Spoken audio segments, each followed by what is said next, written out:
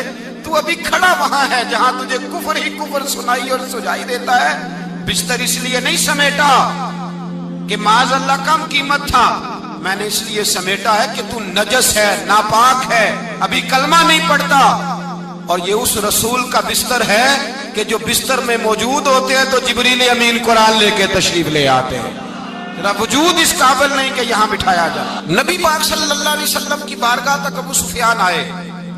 ابو سفیان کہتے ہیں مجھے امید نہیں تھی, ابھی سوچ نہیں نا بدلی تھی. کہتے مجھے امید نہیں تھی, میرا خیال تھا وہ شکوے کریں گے, شکایتیں کریں گے, وہ کہیں گے تم نے بھی تو بڑا کچھ کیا ہے نا. ابو سفیان کہتے ہیں میں قربان جاؤں, میں نے یہ رنگ دیکھا تو مدینے کی فضا ویسے ہی بڑی ٹھنڈی تھی, لیکن مصطفیٰ کریم کے ساتھ جب میں نے بات کی تو میرے وجود پر گریہ طاری ہو گئی, میرے اوپر کیفیت طاری ہو گئی, میں تڑپنے لگا. کہتے ہیں میں نے کہا محبوبہ میں آیا ہوں, آپ کا کلمہ پڑھتے ہی سمامہ نے گندم بند کر دی ہے, بارشیں رک گئی ہیں, مکے کے لوگ بھوک اور پیاس سے مرنے لگے ہیں. محبوبہ بیٹیاں روتی ہیں, یا رسول اللہ مائیں ان کی چھاتیوں میں دودھ خشک ہو گیا ہے, بچے بلکتے ہیں. ابو سفیان کہتے ہیں میں دشمن تھا, سارے مکے کے لوگ دشمنی کرتے تھے, لیکن جب میں نے یہ لفظ کہے نا اچانک میری نظر اٹھی تو مصطفیٰ کریم کی تو آنکھیں آنسو برسا رہی.